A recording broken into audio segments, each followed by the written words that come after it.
के लाई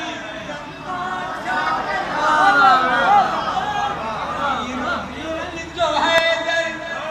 आहे हासिका पीर जो है दर आहे हासिका उनके गए लिखे चाही तमाशा करा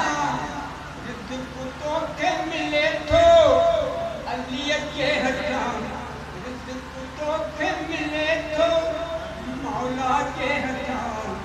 उनका साइन के लाई तमाशा करा पीरन जो है नारे हैदरी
मौला के हटा उसका साइन के